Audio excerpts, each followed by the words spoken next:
ሩሲያና ቻይና የጋራ የአየር ላይ የጦር ልምምድ እያደረጉ ባለበት ሰሜን ኮሪያና ጃፓን የጦር አውሮፕላኖቻቸውን ዝግጁ በማድረግ ምላሽ ሰጥተዋል። ሩሲያና ቻይና የጋራ የአየር ጦር ልምምድን በሁለቱ ሀገራት አቅራቢያ እያደረጉ መሆኑ በቀጠናው ውጥረት ፈጥሯል። 7 የሩሲያና 2 የቻይና የጦር አውሮፕላኖች የደቡብ ኮሪያ የአየር መከላከያ ዞን ውስጥ መታየታቸውም ተጠቁሟል። ለአንድ ሰዓት በዞኑ ሲመላለሱ መስተዋሉም ከደቡብ ኮሪያ የወጡ መረጃዎች ጠቁመዋል። ይህን ተከትሎ ደቡብ ኮሪያ የጦር አውሮፕላኖቿን ምላሽ ለመስጠት በተጠንቀቅ ዝግጁ አድርጋለች። የጦር አውሮፕላኖቹ ተዋጊ ጀቶችንና ኒውክሌር ተሸካሚ አውሮፕላኖችን ያካተቱ መሆናቸውም ተመላክቷል።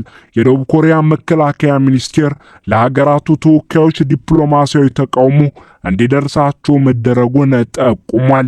መከላከያችን የዓለም አቀፍ ሕግን ለሚጥስ ድርጊታቸው ምላሽ ለመስጠት ዝግጁ ነው ሲልም አስጠንቅቋል። ጃፓን በሌላ በኩል ሩሲያና ቻይና የጋራ የአየር የጦር ልምምድ በቀጠናው እያደረጉ ባለበት ለአየር ክልሏ ጥሰት ምላሽ ለመስጠት ዝግጁ መሆኗን የመከላከያ ሚኒስቴሯ አስታውቋል። የጃፓን የመከላከያ ሚኒስትሩ ሽንጂሮ ኮይዙሚ በኤክስ ገጻቸው በጃፓን ዙሪያ ሀገራቱ በተደጋጋሚ የጦር አውሮፕላኖች በረራዎችን ማካሄዳቸው ለብሔራዊ ደህንነታቸው ስጋት ነው ሲሉ በጃፓን ላይ ኃይል የመጠቀም አዝማሚያ እንዳላቸው በግልጽ የሚያሳይም ነው ብለዋል። ሚኒስትሩ ይህንን ወቀሳቸውን ሲያሰሙ ባሳለፍነው ሳምንት መጨረሻ የቻይና የጦር አውሮፕላኖች የጃፓን የጦር አውሮፕላን ራዳርን ኢላማ በማድረግ ከከሰሱ ከቀናት በኋላ የተደገመ ሆኗል። ጃፓን ይህንኑ ድርጊት አደገኛ ስትል ገለጸችው እንደነበር ሲታወቅ የጃፓን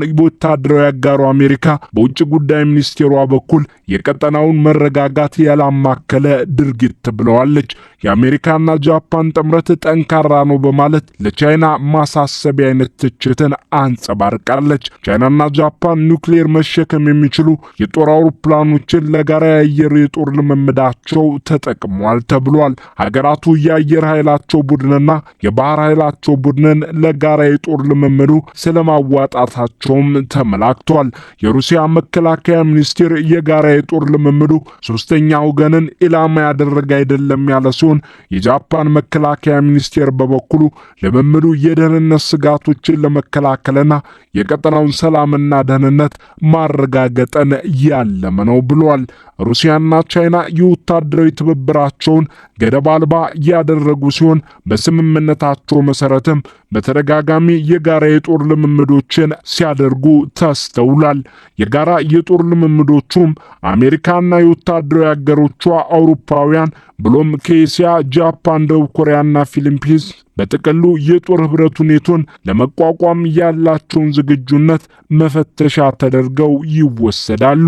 የአሁኑ የሩሲያ ቻይና የአየር የጦር ልምምድ የመጣው በቻይናና ጃፓን መካከል ያለው ውጥረት የተባባሰበት ጊዜ ላይ በመሆኑ ልዩ ትኩረት እንዲያገኝ አድርጎታል። የጃፓን አዲሲቷ ጠቅላይ ሚኒስትር ቻይና እንደ ራሷ ግዛት የምታያትን ታይዋን ላይ ጦርነት ብትከፍት የጃፓን መከላከያ ጣልቃ ሊገባ እንደሚችል መግለጻቸው የሁለቱን ሀገራት ግንኙነት እንዳሻከረው ይታወቃል።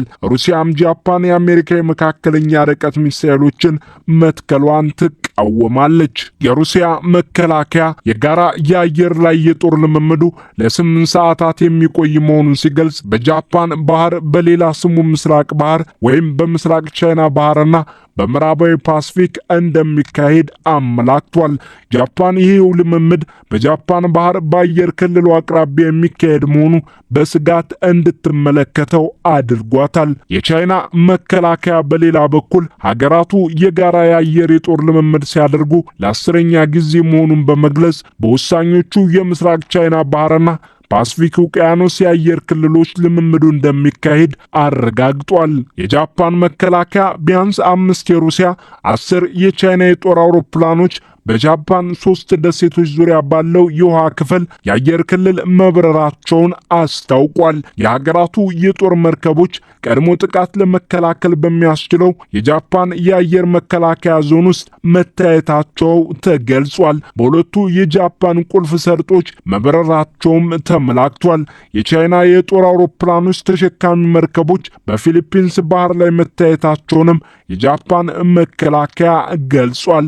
የፊሊፒንስ ባህር ጃፓንን ከታይዋን፣ ፊሊፒንስን ከጓም የሚያገናኝ ወሳኝ መስመርም ነው። የጃፓን መከላከያ በጃፓን ባህር፣ በምስራቅ ቻይና ባህር፣ በፓስፊክ ውቅያኖስ የአየር ክልል ጥሰቶች ይኖራሉ በሚል የጦር አውሮፕላኖችንና አየር ኃይሉን በተጠንቀቅ ማቆሙን አስታውቋል።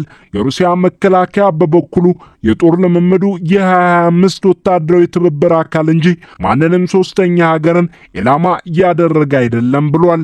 በልምምዱ እየተሳተፈ ያለው የጃፓን ባህር ኃይል ቡድንም ዓለም አቀፍ ሕግን አክብሮ እንደሚንቀሳቀስ ገልጿል። የሩሲያ መከላከያ የሀገራቱ የጦር አውሮፕላኖች በልምምዳቸው ወቅት የተወሰኑ የሌሎች ሀገራት የጦር አውሮፕላኖች ተከትለዋቸው እንደነበረም ጠቁሟል። ደቡብ ኮሪያና ጃፓን በተናጠልም ቢሆን ለሀገራቱ የጦር ልምምድ የጦር አውሮፕላኖቻቸውን ለምላሽ ዝግጁ ማድረግን መርጧል። ከሩሲያ ዩክሬን ጦርነት መጀመር ወዲህ ሩሲያና ቻይና ያላቸውን ወታደራዊ ትብብር ይበልጥ ማጠናከራቸው ይገለጻል። ከጎርጎሮሳውያኑ 2019 ወዲህም ሀገራቱ በደቡብ ኮሪያና ጃፓን አየር ክልሎች አቅራቢያ ወታደራዊ አውሮፕላኖቻቸው በተደጋጋሚ ሲበሩ ተስተውሏል። ሀገራቱ ከደቡብ ኮሪያ ጋር በጠላትነት የምትተያየውና ጃፓን በስጋት የምትመለከታት ሰሜን ኮሪያ ወዳጆች መሆናቸውም ይታወቃል። በኤስያ ፓሲፊክ ቀጠና የኃይል የበላይነቷን አስጠብቃ ለመዝለቅ እየሰራች የምትገኘው ቻይናና ሩሲያ በቀጠናው የአሜሪካና ጃፓን ወታደራዊ ትብብር ለመቋቋም ያላቸውን ጥምረት አጠናክረው እንደሚቀጥሉ ይመላከታል። የኤስያ ፓሲፊክ ቀጠና በቻይናና የአሜሪካ ወዳጆች የቀጠናው ሀገራት መካከል በኤስያ ፓሲፊክ የበላይነት ፉክክር ዙሪያና በታይዋን ጉዳይ ውጥረት መኖሩ ሲታወቅ ሩሲያና ቻይና የጋራ የአየር የጦር ልምምድን በሚያደርጉበት ደቡብ ኮሪያና ጃፓንም የጦር አውሮፕላኖቻቸውን ለምላሽ ዝግጁ ማድረግን መርጠዋል።